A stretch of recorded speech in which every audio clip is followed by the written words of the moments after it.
আসসালামু আলাইকুম, welcome to my new channel. তো আজকে রান্না করেছিলাম গরুর মগজ ভুনা, অনেক মজাদার একটি রেসিপি। তো চলুন রেসিপিটি শুরু করা যাক।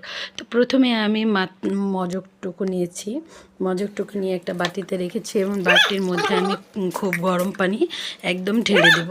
তো ঢেলে দিয়ে আমি কিছুক্ষণ রেখে তারপর আমি হাত দিয়ে চিমটির ওপরে যে পর্দাটা ছিল এবং যে রক্তের এগুলো ছিল আমি সুন্দর করে এগুলোকে পরিষ্কার করে নিয়েছি। তারপর আমি পরিষ্কার করা হয়ে গেলে আমি ভালো করে ধুয়ে নিয়েছি। ধুয়ে তারপর আমি এটাকে হাতে চটকে নিয়েছি। তো খুব ভালো করে চটকে নিয়েছি যেন দানা দানা না থাকে। তারপর আমি পানিটা হাত দিয়ে ধুয়ে এখানে কিছুটা পানি অ্যাড করে দিয়েছি।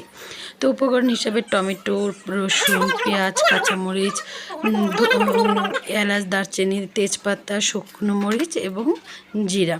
তো প্রথমে আমি কড়াইতে বেশ খানিকটা তেল দিয়ে দিয়েছি। তেলটা দিয়ে জিরা আর শুকনো মরিচটা ফোড়ন দিয়ে দিয়েছি। তারপর আমি এখানে দিয়ে দিয়েছি একটু রসুন কুচি।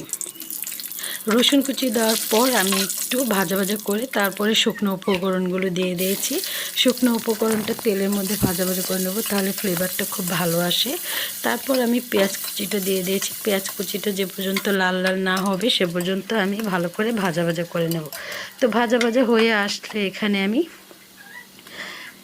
লবণ দিয়ে দেবো 1 চামচ। লবণের সাথে আমি 1 চামচ আদা রসুন বাটা দিয়ে দেবো। আদা রসুনটা আপনারা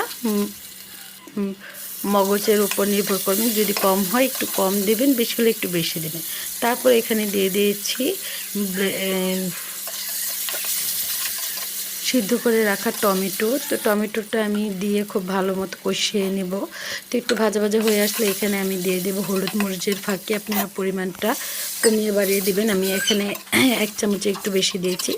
তারপর আমি একটু পানি দিয়ে খুব ভালো মতো আমি এটাকে কষিয়ে নেব। তো যখন ভালো মতো আমি কষিয়ে নিয়েছি, যখন তেল ছেড়ে দিয়েছে তখন আমি এখানে যে মজকটা ছিল সেই পানিসহ আমি এটাকে দিয়ে দিয়েছি। আর বাটিটা ধুয়ে আমি অল্প একটু পানি দিয়েছি, কারণ মজক ভুনাতে অত পানি লাগে না, এটা অনেক নরম, তো খুব তাড়াতাড়ি এটা সিদ্ধ হয়ে যায়। তো এটাকে আমি আর ঢাকনা দিয়ে ঢাকবো না, এভাবে আমি হাই হিটে রান্না করব। তো হাই হিটে যখন বলক চলে আসছে আমি বারে বারে নাড়াচাড়া করে দিচ্ছি, যাতে সাইডে লেগে না যায়, নিচেও যেন লেগে না যায়।